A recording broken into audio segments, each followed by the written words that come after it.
주님께서 여러분과 함께 루카가 전한 거룩한 복음입니다. 그때 주님께서 말씀하셨다. 불행하여라 너희 바리사이들아, 너희가 박하와 운양과 모든 채소는 11조를 내면서 의로움과 하느님 사랑은 아랑곳하지 않기 때문이다. 그러한 11조도 소홀히 해서는 안 되지만 바로 이러한 것들을 실천해야 한다. 불행하여라 너희 바리사이들아, 너희가 회당에서는 윗자리를 좋아하고 장터에서는 인사받기를 좋아하기 때문이다. 너희는 불행하여라 너희가 드러나지 않은 무덤과 같기 때문이다. 사람들이 그 위를 밟고 다니면서도 무덤인 줄을 알지 못한다. 율법교사 가운데 어떤 사람이 예수님께 스승님, 그렇게 말씀하시면 저희까지 모욕하시는 것입니다 하고 말하였다. 그러자 예수님께서 이르셨다. 너희 율법교사들도 불행하여라. 너희가 힘겨운 짐을 사람들에게 지워놓고 너희 자신들은 그 짐에 손가락 하나 대려고 하지 않기 때문이다. 주님의 말씀입니다.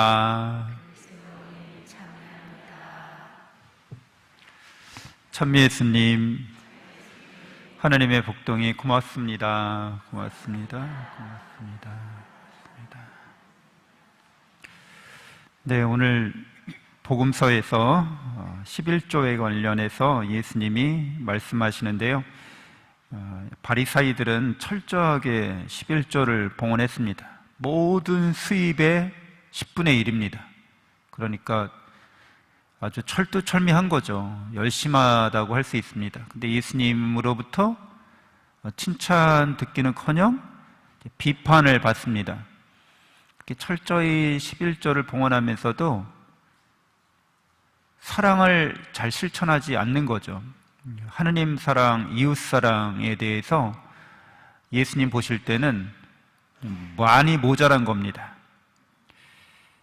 11조를 바치고 율법을 준수하는 행위들은 나쁜 행위들은 아닌데, 그런 행위들이 기계적이거나 형식적이거나, 그 말은 당연히 이렇게 하면 하느님께서 저렇게 응답하시리라고 여기는 거죠. 그러니까 하느님과의 관계가 사랑으로 인격적으로 관계를 맺는 게 아니라 기계적이고 형식적인 관계처럼 이렇게 변질돼 버린 그런 삶의 태도를 말합니다. 또 우리는 자판기에 카드를 넣고 커피를 뽑잖아요. 이게 기계적인 거죠. 자동적인 거죠. 이렇게 하면 저렇게 된다는 거예요. 우리 삶에 있어서 모든 면에 있어서는 그렇게 기계화하거나 자동화하거나 그렇게 하는 게 삶을 편리하게 이끌어주죠. 그런데 인간관계만큼은 그렇게 하면 안 되는 거죠. 당연히 이렇게 하면 저렇게 하리라고 우리가 패턴화시키게 되면 인간관계를 인격적으로 맺을 수가 없게 됩니다. 사랑은 그런 기계적이거나 또는 형식적인 것이 아니라고 말씀을 해주시는데, 사랑의 본질이 과연 뭘까? 사랑은 결국에는 사랑하는 사람을 선하게 대하고 그 사람이 선익을 얻어 누리고 성장하게 해주는 거죠.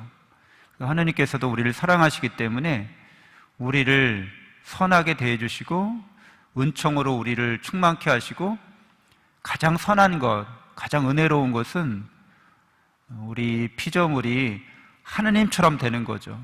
그래서 우리를 당신과 닮은 존재로 닮아가도록 끊임없이 사랑으로 우리를 이끌어 주십니다.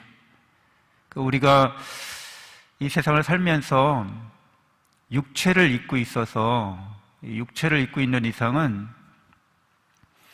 육체적 욕구와 본능이 있습니다. 근데 그 자체로 그것이 악한 것이다 라고 말할 수는 없습니다. 그러나 이 육체적인 욕망을 따르는 것이 악한 것으로 드러나는 때는 하느님을 사랑하기 때문에 그 사랑으로 향해 나아가지 않고 그 가치 중립적인 것을 하느님보다 더 중요하게 여길 때 그것이 악한 것으로 이제 드러나게 되는 거죠.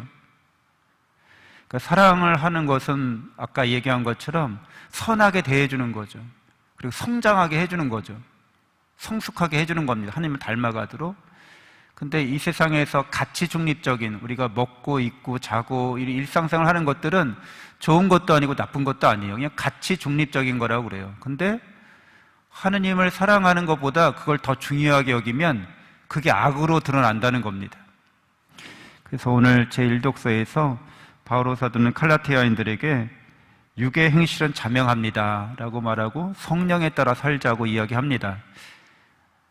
육의 행실, 성령에 따라 살지 않고 육의 행실에 따라 살면 먹고 입고 자고 뭐 이렇게 생활하는 것들을 사랑하는 것, 선하게 남을 대하는 데 있어서 남을 성장시키는 것보다 더 그게 중요해서 그걸 추구하다 보면 우리는 하나님께서 원하시는 삶을 살아가지 못하게 됩니다. 예수님께서 갈라티아인들에게 보낸 바오로 사도의 말씀 중에서 예수님에 관련해서 그리스도 예수님께 속한 이들, 바로 우리들이죠. 자기 육을 그 욕정과 욕망과 함께 십자가에 못 박았습니다 라고 말하고 있습니다. 우리가 가치 중립적인 거지만 좋은 것도 아니고 나쁜 것도 아니지만 사랑을 위해서라면 그 모든 것들을 희생한다는 거죠. 자기 희생이 일어난다는 겁니다. 그래서 남에게 선을 베풀고 남을 성장시키는 데 있어서는 자기 희생 없이 그게 가능할 수가 없잖아요. 그래서 자기가 먹고 싶은 거, 입고 싶은 거, 뭐 쓰고 싶은 것들을 절제하거나 그걸 희생해서 남을 이롭게 하고 성장을 이루어내도록 하는 거죠.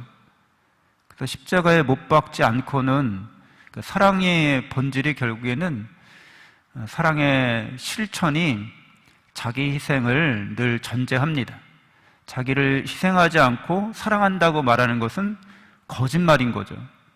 무엇보다도 예수 그리스도 그분께서 먼저 당신 자신을 희생하셨습니다. 그래서 우리에게 영원한 생명과 행복을 주셨습니다. 우리는 자기 것을 희생한다는 게 굉장히 아까운 것처럼 여겨지잖아요. 못내 그것이 어려운 일이 되기도 합니다. 근데 잘 생각해 보면 실제로는 나의 것이라는 게 원래부터 있었던 게 아니죠. 우리가 본전 생각난다고 그러잖아요. 근데 내 본전이 뭐예요? 실제로 나의 본전은 없습니다. 실제로는 다 받은 거예요. 근데 우리가 착각하는 게 이게 나의 본전이야 라고 그렇게 여길 뿐이지 실제로 우리는 아무것도 소유한 것이 없이 태어났고 또 이 세상을 떠날 때도 역시 잘 아시는 것처럼 아무것도 소유하고 떠나지 않습니다. 우리의 본전은 없는 거죠. 다 사랑으로 하느님께 은총으로 받은 것들입니다. 그래서 우리가 받은 걸 갖고 이제 잘 관리하고 선영해야 된다는 의미로 자기 희생도 그런 차원에서 이루어집니다. 하느님이야말로 진정한 자기 희생을 하시는 분이시죠. 당신의 아드님을 우리를 위한 희생제물로 내어주셨습니다. 그렇기 때문에 우리 자신이 하느님의 사랑을 따르고 본받으려면 자기 희생이 있어야겠고 그것은 자기를 봉헌하는 삶이고 베풀고 나누는 삶이 되어야 하겠습니다. 또 물론 물질적인 것들을 베풀고 나눔으로써 우리는 우리의 시간을 베풀고 나눔으로써 우리의 재능을 베풀고 나눔으로써 하나님께로부터 받은 사랑이 우리 안에서 더 풍요롭게 결실을 맺게 됩니다. 그리고 우리가 성장하게 되고 하나님께 더 가까이 나아가게 됩니다. 우리 자신이 이렇게 하느님을 닮아갈 수 있는 것은 우리 자신의 능력이 아니라 하느님께서 우리에게 그렇게 할 수 있도록 끊임없이 성령을 통해서 도와주고 계시다는 거죠. 그러니까 하느님과의 관계가 이렇게 인격적인 관계라고 하는 것, 이게 기계적이거나 형식적인 게 아니라 그분이 자유롭게 선택하시고 결정하셔서 자유롭게 자기를 희생하신다는 거죠. 그래서 모든 우리가 받는 성사에는 이렇게 하나님의 자유로운 우리에 대한 선택, 우리에 대한 결단, 우리에 대한 희생이 늘 항상 충만합니다. 우리도 성사를 영할 때 자유롭게 선택하고 결단하면서 그렇게 또 우리 자신을 자유롭게 희생하면서 이 성사에 임해야겠습니다. 그러니까 카톨릭 신앙인들이 성사에 대해서 이렇게 잘못 생각하면 이게 습관처럼 성사를 받게 되면 기계적이고 형식적인 것처럼 여길 염려가 있습니다. 내가 고해 성사에 들어가서 이러저러한 형식으로 이렇게 저렇게 그걸 내가 말하고 또 실천하면 그냥 자비의 은총이 마치 이렇게 자판기에서 턱 나오듯이 나오는 거다. 그런 게 아닌 거죠. 거기에 예수 그리스도의 십자가의 희생이 있습니다. 예수 그리스도의 나에 대한 사랑이 있습니다. 그래서 내가 죄를 용서받는 거죠. 성체성사도 마찬가지입니다. 성체성사에는 최후의 만찬을 하신 예수 그리스도의 사랑의 마음이 있는 거죠. 내가 그 사랑의 마음에 접속하는 겁니다. 그 마음으로 우리도 사랑으로 하나 되어서 예수님처럼 살겠다고 그렇게 결심하는 것이고, 예수님께서 우리의 그런 결심을 받아주시고 우리를 도와주십니다. 잠시 눈을 감고 기도하겠습니다.